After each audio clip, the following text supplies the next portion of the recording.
আচ্ছা, আমরা পড়তেছিলাম জড়তার ভ্রামক নির্ণয়ের দুইটা উপপাদ্য। কার কার নাম মনে আছে জড়তার ভ্রামক নির্ণয়ের দুটো উপপাদ্য?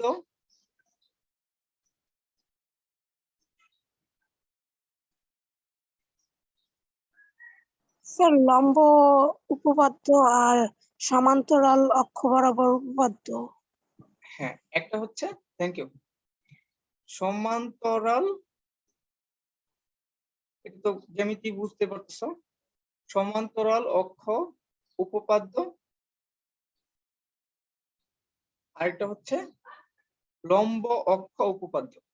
মানে অক্ষটাই এই অধ্যায়ে মানে এই টপিকে মূল বিষয়। তুমি যদি অক্ষটা ধরতে পারো তাহলে তোমার কাজ শেষ। ভর, দৈর্ঘ্য, ব্যাসার্ধ এসব দেয়া থাকবে, কিন্তু অক্ষটাই বুঝার বিষয়। অক্ষ চেঞ্জ হয়ে গেলে জড়তার ভ্রামক চেঞ্জ হয়ে যায়। আমরা দেখছিলাম, আবার মনে করা দেই, যদি একটা লাঠি, এল দৈর্ঘ্যের একটা লাঠি, এম ভর আছে, এই লাঠিটার, এটা লাঠি, এটা অক্ষ। যদি এই যে ভর কেন্দ্র বরাবর মাঝের অক্ষ মাঝ বরাবর স্থির রেখে ঘোরানো হয়, তাহলে এই লাঠিটার জড়তার ভ্রামক আমরা দেখছিলাম ml²/12, ml²/12। ওই লাঠিটাকে যদি এক কোণায় স্থির রেখে ঘোরানো হয়, তাহলে আমরা দেখছিলাম মান বিশাল চেঞ্জ হয়ে যায়, ml²/3 হয়ে যায়, ml²/3 হয়ে যাচ্ছে। তার মানে হচ্ছে এটাকে ঘুরাইতে অনেক বেশি কষ্ট হবে, এটার মান অনেক বেড়ে গেছে, 4 গুণ বেড়ে গেছে। জড়তার ভ্রামক বেশি হওয়া মানে এই বস্তুটাকে ঘুরাইতে তোমার অনেক বেশি শক্তি ব্যয় করতে হবে, বা ঘুরতে থাকা বস্তু থামাইতেও অনেক বেশি শক্তি ব্যয় করতে হবে। ওকে, তাহলে সমান্তরাল অক্ষ উপপাদ্য আমরা পড়ছিলাম এরকম যে কোনো একটা বস্তুর যদি আমাদের যে কোনো একটা অক্ষের সাপেক্ষে জড়তার ভ্রামক জানা থাকে, এই যে আঁকাবাঁকা বস্তুটা, এই বস্তুটার এই অক্ষের সাপেক্ষে জড়তার ভ্রামক জানা আছে, ধরো আই, আমরা কিচ্ছু জানি না, এই বস্তুর সম্পর্কে কিচ্ছু জানি না, ধরো এটা জড়তার ভ্রামক জানা আছে। এখন এই একটা অক্ষের সাপেক্ষে জানা আছে, এখন এই অক্ষ থেকে যদি একটু দূরে আরেকটা অক্ষ থাকে, প্রথম অক্ষের সমান্তরাল, শর্ত হচ্ছে এটা সমান্তরাল হইতে হবে। মনে করো এইচ দূরত্বে একটা অক্ষ আছে, এই বস্তুটার ভর যদি তোমার জানা থাকে, তাহলে এই যে সমান্তরাল অক্ষের সাপেক্ষে, এই সাপেক্ষে যদি বস্তুটাকে ঘুরাই, এই মাঝামাঝি এই সাপেক্ষে না ঘুরাই এই সাপেক্ষে ঘুরাই, তাহলে জড়তার ভ্রামক বিশাল একটা চেঞ্জ হয়। চেঞ্জটা কিরকম? আগে যতটুকু ছিল তার সাথে কতটুকু দূরে অক্ষ এর বর্গ ইনটু ভর, এটা হয়ে যায় নতুন জড়তার ভ্রামক। আর লম্ব অক্ষ উপপাদ্যটা কারো কি মনে আছে? আমাকে বলতে পারবা লম্ব অক্ষ উপপাদ্যটা কি বলছিল?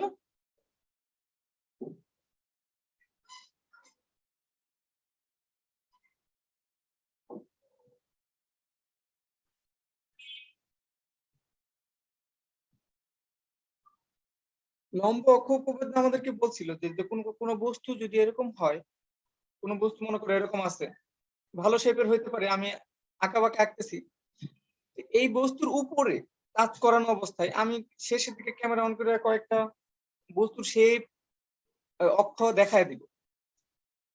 এই বস্তুর উপরে দুইটা অক্ষ বরাবর যদি জড়তার ভ্রামক নির্ণয় করতে পারো তুমি, মানে এই বিন্দুগুলোকে স্থির রেখে বস্তুটাকে এইভাবে ঘুরাচ্ছ, আবার এই বিন্দুগুলোকে স্থির রেখে বস্তুটাকে এইভাবে ঘুরাচ্ছ, এইভাবে যদি এই বস্তুটার জড়তার ভ্রামক নির্ণয় করে ফেলতে পারো, তাহলে তুমি এই দুটো অক্ষ যেখানে ছেদ করছিল, এই ছেদ বিন্দুগামী লম্ব অক্ষ উপরে বা নিচে বরাবর যে রেখাটা কল্পনা করতে পারো, তখন বস্তুটা এইভাবে ঘুরবে। তাহলে এই ছেদ বিন্দুগামী লম্ব অক্ষের সাপেক্ষে জড়তার ভ্রামক বের করে ফেলতে পারবা যদি তুমি আগের দুইটা জানো। মনে করো এটা হচ্ছে আই এক্স, এটা হচ্ছে আই ওয়াই, আর উপরের দিকে যেটা তুমি নির্ণয় করতে চাও সেটা হচ্ছে আই জেড। তাহলে আই জেড হবে I X plus I Y এর যোগফলের সমান। এটা হচ্ছে লম্ব অক্ষ উপপাদ্য। লম্ব অক্ষ উপপাদ্যটা আরেকবার বলি তোমাদেরকে, যদি কোনো বস্তুর পৃষ্ঠে পরস্পর লম্ব দুইটি অক্ষের সাপেক্ষে জড়তার ভ্রামক নির্ণয় করা যায়, এই যে এই দুইটা অক্ষ কিন্তু পরস্পরের সাথে লম্ব, নির্ণয় করা যায়, একটা এক্স একটা ওয়াই নির্ণয় করা যায়। তাহলে এই দুইটা অক্ষের ছেদ বিন্দুগামী লম্ব যদি এক্স ওয়াই হয় তাহলে এটা জেড হবে, উপরের দিকে নিচের দিকে অক্ষ। এই অক্ষের সাপেক্ষে জড়তার ভ্রামক কত হবে সেটা আমরা নির্ণয় করে ফেলতে পারি। সেটা হচ্ছে এই লম্ব অক্ষের মাধ্যমে, লম্ব অক্ষ উপপাদ্যের মাধ্যমে। ওই পৃষ্ঠ বরাবর যে দুইটা ছিল ওই দুইটা যোগ করে দিলেই লম্ব অক্ষ বরাবর কত জড়তা ভ্রামক হবে সেটা পাওয়া যাবে।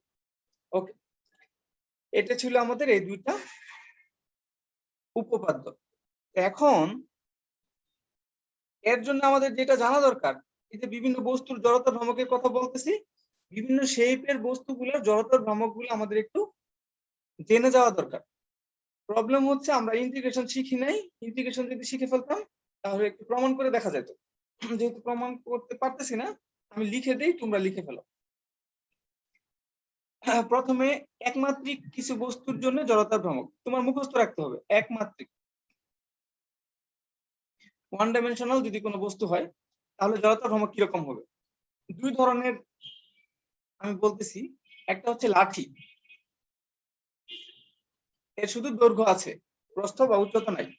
লাঠির দৈর্ঘ্য যদি এল হয় আর ভর যদি এম হয় তাহলে এর জড়তা ভ্রামক হবে এম এল স্কয়ার বাই 12। আর আরেকটা বলতেছি রিং, এরকম রিং, এটারও শুধু এই যে এই বরাবর দৈর্ঘ্য আছে, প্রস্থ নাই, এত চিকন। এখন এই রিং এর যদি আমি ব্যাসার্ধ জেনে যাই তাহলে এর জড়তার ভ্রামক আমি বলে দিতে পারবো। জড়তার ভ্রামক হচ্ছে, আচ্ছা ব্যাসার্ধটাকে ক্যাপিটাল আর দিয়ে প্রকাশ করি, এটা হবে এম আর স্কয়ার। তাহলে একমাত্রিকের জন্য দুইটা শিখলাম, মনে রাখো, কাজে লাগবে কিন্তু কিছুক্ষণের মধ্যে। এবার দ্বিমাত্রিকের জন্য কয়েকটা শিখি, 2D এর জন্য কয়েকটা শিখি। 2D বস্তুর মধ্যে আমাদের থাকতে পারে প্লেট, এরকম প্লেট থাকতে পারে, মেটাল প্লেট থাকতে পারে। তো এর ক্ষেত্রে আমার দৈর্ঘ্য জানা থাকতে হবে, প্রস্থ জানা থাকতে হবে, লেন্থ ব্রেথ জানা থাকতে হবে। যদি জানা থাকে তাহলে জড়তার ভ্রামক হবে, বস্তুর ভর সবসময় এমই আমরা ধরি, দেয়া থাকবে ভর, তাহলে লেন্থ আর ব্রেথের বর্গের যোগফল ডিভাইডেড বাই 12। এটা হচ্ছে একটা প্লেটের জড়তার ভ্রামক। এখন যদি প্লেট না হয়ে ডিস্ক হয়, আমরা যে সিডি/ডিভিডি ডিস্ক দেখি, খুব হালকা পুরুত্বের বস্তু, আমি দেখাবো তোমাদেরকে। তাহলে এই যে অনন্য আসছে, তাহলে জড়তার ভ্রামকটা কত হবে? এই ডিস্কের ব্যাসার্ধ জানতে হবে, যেহেতু বৃত্তাকার। যদি এই ডিস্কের ব্যাসার্ধ আর হয়, ভর তো সবসময় এম, তাহলে ডিস্কের ক্ষেত্রে জড়তার ভ্রামক হবে এম আর স্কয়ার বাই 2। আমাদের যদি ইন্টিগ্রেশন জানা থাকতো খুব সহজেই বের করে ফেলতে পারতাম। তাহলে দ্বিমাত্রিক দুইটা শিখলাম আর একমাত্রিক দুইটা শিখলাম। এখন আমরা ত্রিমাত্রিক বস্তুর ক্ষেত্রেও জড়তা ভ্রামক নির্ণয় করে ফেলতে পারি, সেটাও শিখে ফেলি। ত্রিমাত্রিক বস্তুগুলা একটা হইতে পারে গোলক, আগে ছিল ডিস্ক, ওটা তো ছিল পাতলা বৃত্তাকার। আর গোলক তোমরা জানো কিরকম, গোলক বলের মতো। ওকে, তো গোলকের ক্ষেত্রে যদি ব্যাসার্ধ আর ভর জানা থাকে তাহলে একটু ব্যতিক্রম, এটা একটু মনে রাখবা, 2/5 এম আর স্কয়ার। আর হচ্ছে গোলকের ব্যাসার্ধ, এম হচ্ছে গোলকটার ভর। ওকে, তো বৃত্তাকার হইলে আমরা ব্যাসার্ধ নিতেছি আর কি। এবার হচ্ছে আমাদের সিলিন্ডার, পাইপ। পাইপটা একটু সলিড, ভেতরে ফাঁকা নাই, এরকম একটা সলিড সিলিন্ডার। তাহলে সিলিন্ডার বা পাইপ ফাঁকা হইলে কিন্তু চেঞ্জ হয়ে যাবে, সিলিন্ডার বা পাইপ। তো পাইপের ব্যাসার্ধ যদি জানা থাকে আর যদি জানা থাকে তাহলে ক্যাপিটাল আর দিই, তাহলে আমাদের জড়তার ভ্রামক এম আর স্কয়ার বাই 2 এটা হবে। আমরা 6টা জড়তার ভ্রামক লিখছি, একটু মুখস্থ করে ফেলো, মুখস্থ করতেই হবে তোমার। আলটিমেটলি।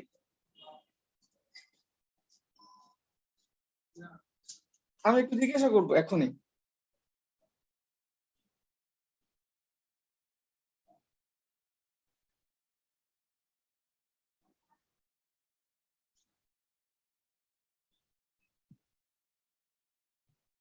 আচ্ছা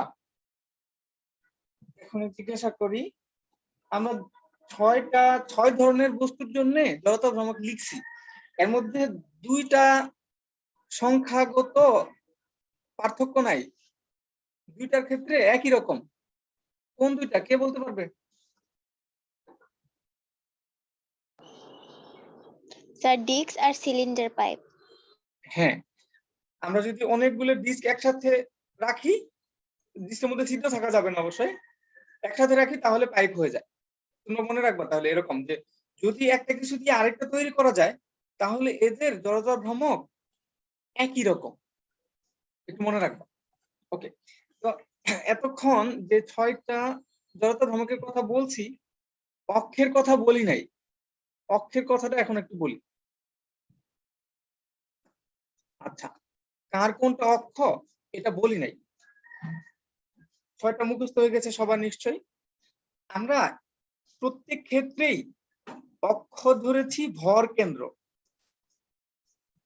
ভর কেন্দ্র খালি ভর কেন্দ্রগামী না, ভর কেন্দ্রগামী লম্ব অক্ষ।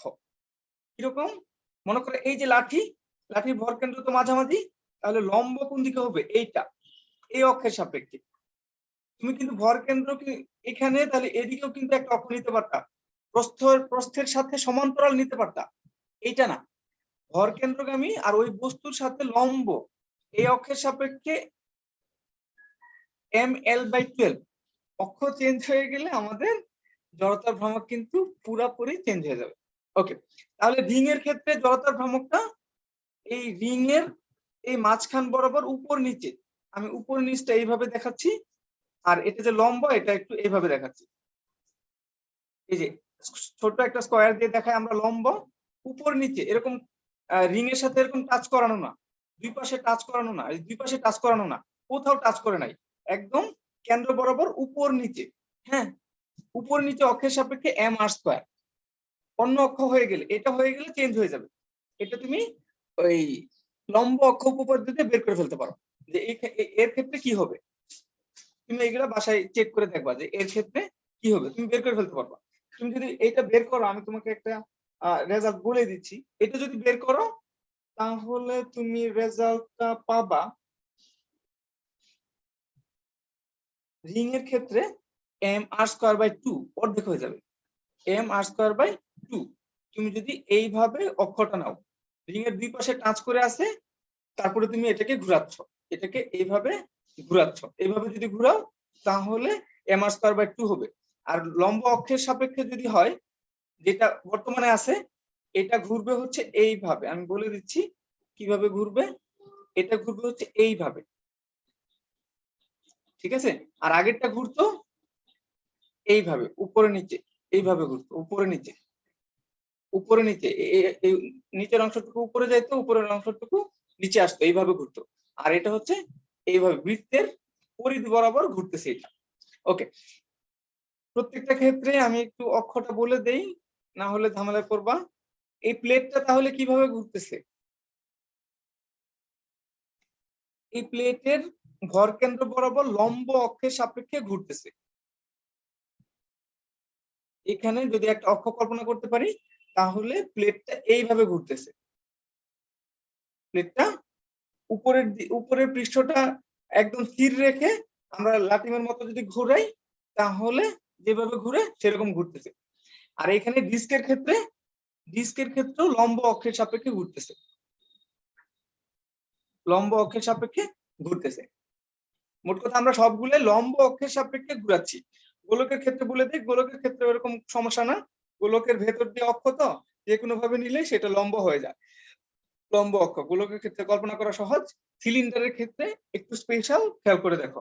সিলিন্ডারের ক্ষেত্রে ভরকেন্দ্র মাঝখানে এই অক্ষের সাপেক্ষে ঘুরতেছে, সিলিন্ডারের সাপেক্ষে এই অক্ষের সাপেক্ষে ঘুরতেছে, এটাও কিন্তু একটা লম্ব অক্ষ ছিল, সেই অক্ষের সাপেক্ষে ঘুরতেছে না। এই দুইটা অক্ষের আলাদা আলাদা নাম বলতে পারবা কেউ? মনে করো এটা এক্স ওয়াই, এটা হচ্ছে পি কিউ। সিলিন্ডারের জন্য এক্স ওয়াই অক্ষটার নাম কেউ বলতে পারবা, আর পি কিউ অক্ষের নাম কেউ বলতে পারবা? এক্স ওয়াই অক্ষ হচ্ছে ওয়াই অক্ষ এবং পি কিউ অক্ষ হচ্ছে এক্স অক্ষ।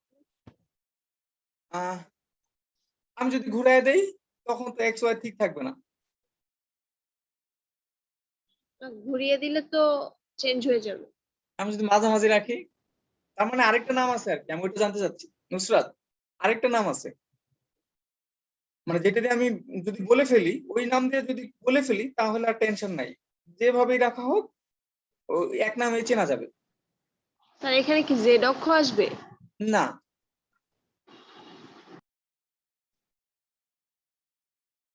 আর কেউ ট্রাই করবা?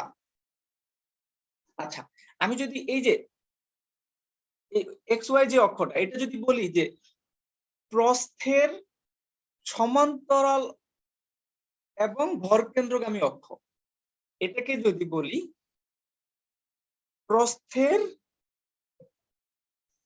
প্রস্থের সমান্তরাল এবং ভরকেন্দ্রগামী, তাহলে আর কোনো সমস্যা নাই, যেভাবেই রাখি এটাই বুঝাবে। প্রস্থের সমান্তরাল এবং ভরকেন্দ্রগামী। প্রস্থের সমান্তরাল এটাও আছে, এটাও আছে, এটাও আছে, এটাও আছে, অনেকগুলো হতে পারে, কিন্তু অন্যগুলো ভরকেন্দ্রগামী না, শুধু এটাই ভরকেন্দ্রগামী। ঠিক আছে, তাহলে পি কিউটা কি হবে?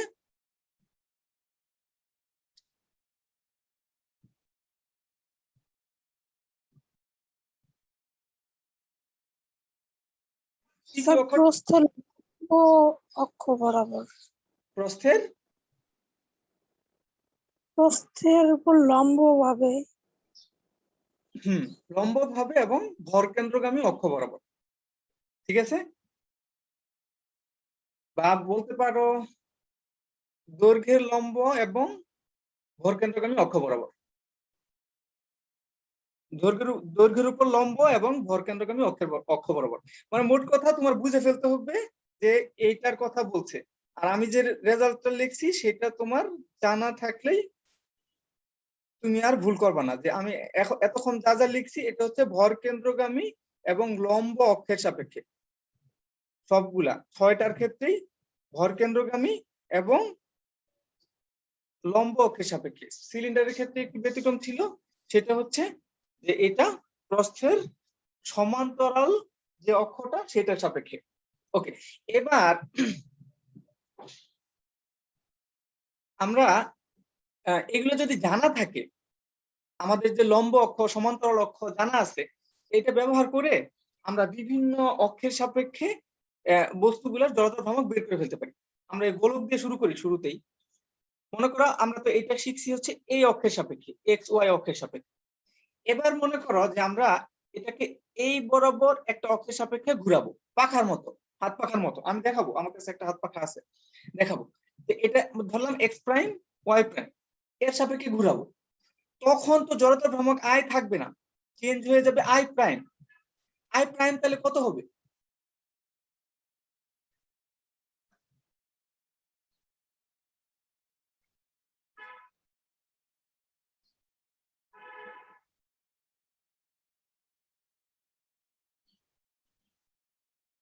আমরা যে দুটো উপপাদ্য শিখছি ওই দুটো উপপাদ্য দিয়ে বের করে ফেলতে পারি।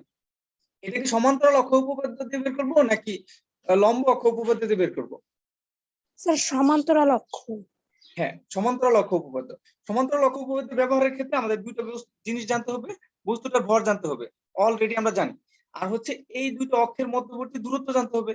এই দুটো অক্ষের মধ্যবর্তী দূরত্ব তো জেনেই গেছি, বৃত্ত যেহেতু এর ব্যাসার্ধ বরাবর দূরত্বে আছে, আমাদের এই অক্ষটা বোঝা যাচ্ছে, তাহলে এটা হচ্ছে আর।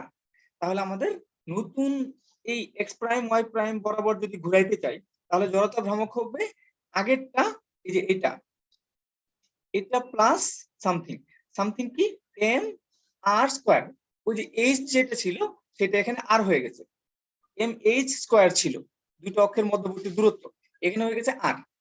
তাহলে ফলাফলটা কত হয় একটু হিসাব করো তো দেখি। আই এর মান জানা আছে, আই হচ্ছে 2/5 এম আর স্কয়ার আর এর সাথে মিস্টার স্কয়ার যোগ হয়ে গেলে কত হয়?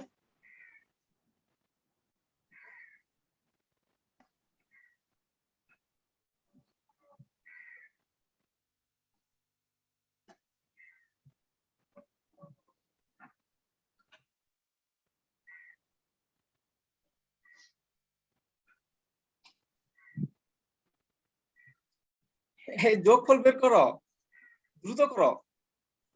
7/5 mr স্কয়ার। হ্যাঁ 7/5 mr স্কয়ার, 7/5 mr স্কয়ার। তাহলে এটা 1 আছে, 1 আর 5/2 হলে 7/5 হয়ে যায়। ওকে, তাহলে আমরা জেনে গেলাম যে এইভাবে সমান্তরাল অক্ষ উপপাদ্য ব্যবহার করা যায়। এবার যদি আমরা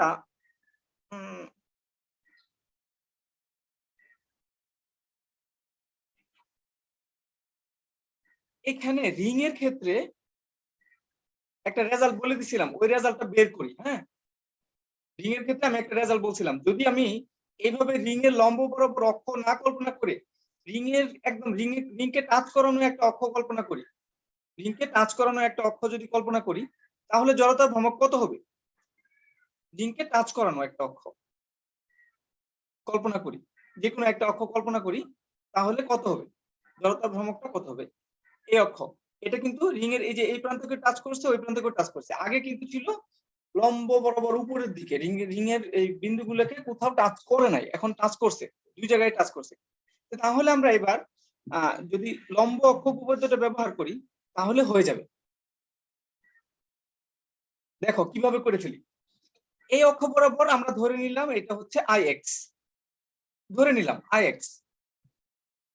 আর এর লম্ব অক্ষ, লম্ব বরাবর আরেকটা অক্ষ ধরে নিল, অক্ষ আই ওয়াই, এটা পি কিউ ধরলাম, এটা আই ওয়াই।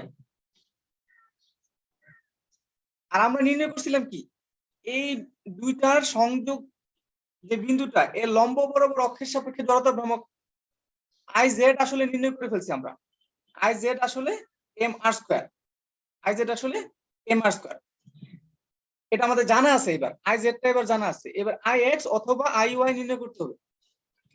এখন খেয়াল করে দেখো যে আই এক্স আর আই ওয়াই একই রকম হবে, কারণ হচ্ছে যে তুমি এইভাবে ঘুরাও, এইভাবে বেঁধে ঘুরাও, অথবা এইভাবে বেঁধে ঘুরাও, একই রকম, একদম একই রকম জড়তা দেখাবে সে, যেহেতু বৃত্তাকার একই রকম জড়তা দেখাবে। আয়তাকার হলে একটা কথা ছিল, একই রকম জড়তা দেখাবে। তাহলে আমরা কি করতে পারি, আই এক্স সমান আই ওয়াই বলে দিতে পারি, আই এক্স সমান আই ওয়াই বলে দিতে পারি। তাহলে আই এক্স সমান আই ওয়াই বলে দিতে পারি। আমাদের সূত্র হইল আই জেড সমান I X plus I Y. তাহলে ডান পাশে কি হয়ে যায়, ডান পাশে আমাদের হয়ে যায় 2ix, 2ix। R I Z এর মান আমাদের জানা আছে এম আর স্কয়ার। তাহলে আইএক্স এর মান এখন বের হয়ে যাচ্ছে, আইএক্স সমান হচ্ছে M R square divided by 2। খুবই ইজিলি বের হয়ে যাচ্ছে। তোমার আসলে ইমাজিন করতে হবে যে অক্ষটা কোন দিকে, আর তুমি লম্ব অক্ষ উপপাদ্য ব্যবহার করবা নাকি সমান্তরাল অক্ষ উপপাদ্য ব্যবহার করবা, সেটা তোমার বিষয়, জানার বিষয়। এবার হচ্ছে আরেকটা বিষয় আমি তোমাদেরকে বলি, এটা প্রায় পরীক্ষায় আসে, এই কনসেপ্টটা তোমরা নিজেরাই ক্লিয়ার করবা। সেটা হচ্ছে, মনে করো তোমাকে বলতে পারে যে তোমার কাছে একটা সিলিন্ডার আছে, তোমার কাছে একটা সিলিন্ডার আছে, সিলিন্ডারটার আয়তন দেয়া আছে, আয়তন দেয়া আছে, সামথিং দেয়া আছে, বা দৈর্ঘ্য আর ব্যাসার্ধ দেয়া আছে, তুমি আয়তন বের করতে পারবা, আর ভর দেয়া আছে, ঠিক আছে, আর ব্যাসার্ধ মনে করো দেয়া আছে, সবই দেয়া আছে। এখন তোমাকে বলতে পারে যে এই সিলিন্ডারটাকে যদি তুমি একটা গোলকে পরিণত করো, সিলিন্ডারটাকে তুমি একটা গোলকে পরিণত করলাম, গোলকে পরিণত করলাম, এইটার এই অক্ষ বরাবর যে জড়তার ভ্রমক ছিল একটা ছিল, এখন এই গোলকে পরিণত করার পরে জড়তার ভ্রমক কত হবে? তুমি কি করবা, তোমার স্টেপটা কি হবে?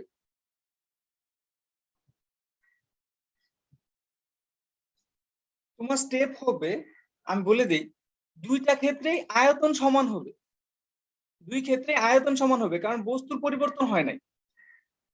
সিলিন্ডারের আয়তন আর আমাদের গোলকের আয়তন সমান, দুই ক্ষেত্রে আয়তন সমান, কিন্তু দুই ক্ষেত্রে আয়তন বের করার সমীকরণ ভিন্ন হওয়ার কারণে আর এর মানটা ভিন্ন হয়ে যাবে, আর এর মানটা ভিন্ন হয়ে যাবে।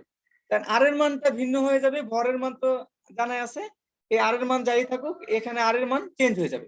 কি হবে, দুই ক্ষেত্রে যেহেতু ভি সমান, তাহলে এই সিলিন্ডারের ভর, সিলিন্ডারের ভি হচ্ছে পাই আর স্কয়ার এল, আরও জানা আছে, এল ও জানা আছে।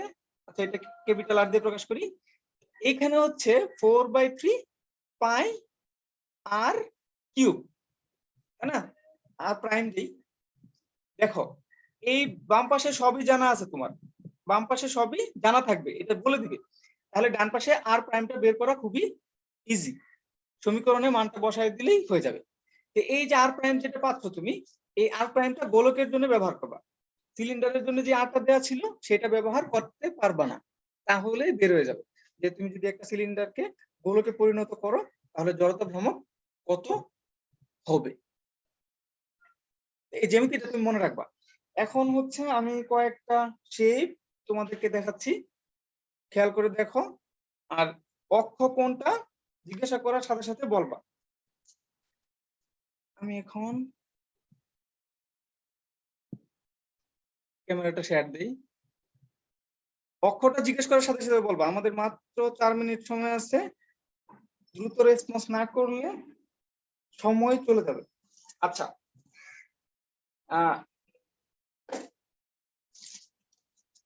এটা একটা ডিস্ক, দেখতে পাচ্ছ সবাই? আচ্ছা, এই অক্ষটা ডিস্কের কোন দিকে, কে কে বলতে পারবা? এই যে ডিস্কের কোন দিকে এই অক্ষটা? এই লালটা হচ্ছে অক্ষ।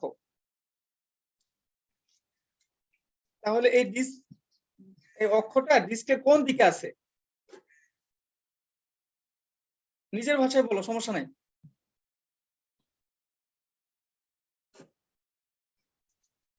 স্যার লম্বের দিকে। হ্যাঁ, পৃষ্ঠের লম্বের দিকে। আর এটা কিন্তু মাঝ বরাবর নাই, ভরকেন্দ্রগামী নাই, কোথায়? প্রান্তে। এটাও বলতে হবে। তাহলে কি বলতে হবে? পৃষ্ঠের লম্ব দিকে আর হচ্ছে প্রান্তে। যদি মাঝে হইতো তাহলে ভরকেন্দ্রগামী হইতো, মাঝে যদি হইতো তাহলে ভরকেন্দ্রগামী হইতো। এখন এটা বলতো যে এই যে এই বরাবর যদি এটা ঘুরে, এই ডিস্কটা যদি এই বরাবর ঘুরে, তাহলে এখন এই অক্ষটা কোন দিকে আছে?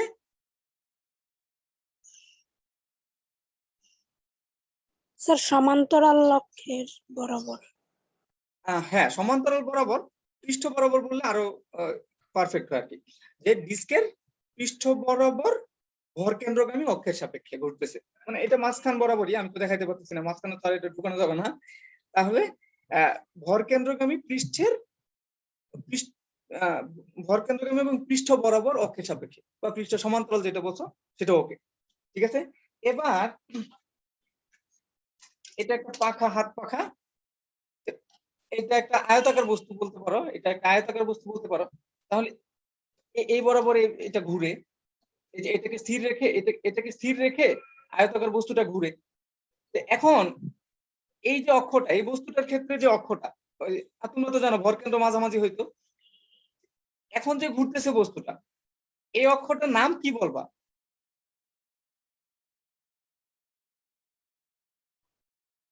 স্যার লম্ব অক্ষ। লম্ব অক্ষ, হুম, প্রান্তীয় লম্ব অক্ষ। ভরকেন্দ্র দিয়ে বলো কিছুটা, ভরকেন্দ্রকে সাথে রাখো।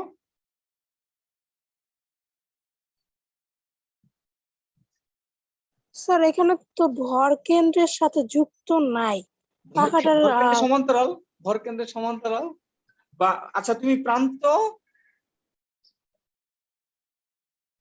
মানে এক প্রান্তগামী অক্ষ, দৈর্ঘ্যের দৈর্ঘ্য বরাবর দৈর্ঘ্যের এক প্রান্তগামী অক্ষের সাপেক্ষে, দৈর্ঘ্যের এক প্রান্তগামী অক্ষের সাপেক্ষে এটা বলতে পারো, বা দৈর্ঘ্যের সাথে সমান্তরাল প্রান্তগামী অক্ষের সাপেক্ষে বলতে পারো, ঠিক আছে। আমাদের প্রস্থের সাথে সমান্তরাল অক্ষের সাপেক্ষেও থাকতে পারে বিষয়টা।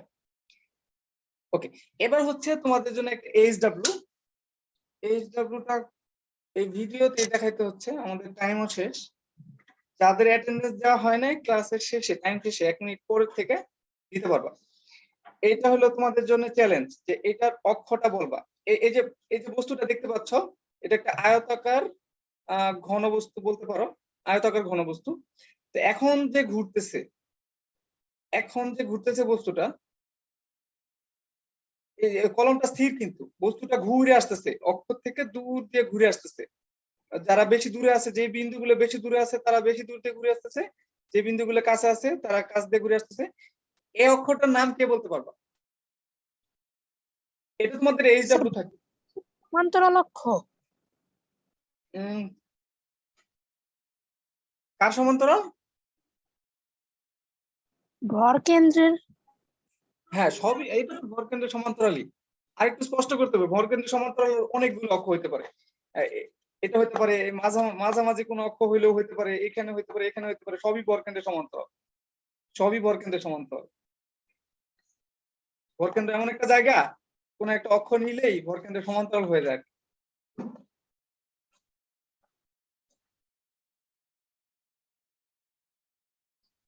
মানে যেন বোঝা যায়, সরাসরি বোঝা যায় যে তুমি কি বলতে চাচ্ছ। এই কৌণিক বিন্দুটার নাম সহ যুক্ত করে দাও তোমার অক্ষের সাথে।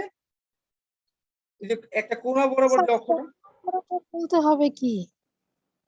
আহ, আহ, তুমি বলতে পারো যে আয়তাকার ঘনবস্তুর আহ, ভরকেন্দ্রের সমান্তরাল কৌণিক বিন্দুগামী, এরকম বলতে পারো।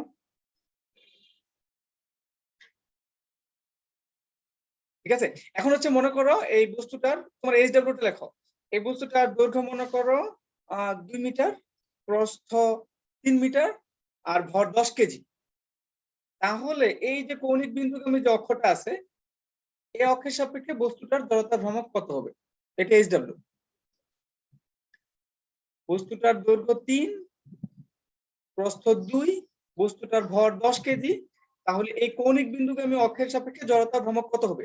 আমরা ভরকেন্দ্রগামী এই যে মাঝামাঝি যে অক্ষের সাপেক্ষে এটা শিখছি, এটা শিখে ফেলছি। এখন আমাদের এই কোণায় যদি নিয়ে আসে অক্ষরটা, তাহলে জড়তা ভ্রামকটা কত হবে সেটা বের করতে হবে। ওকে, তাহলে ক্লাস শেষ। যারা অ্যাটেন্ডেন্স দাও নাই, অ্যাটেন্ডেন্স দেওয়ার জন্য থাকতে পারো। আর অন্য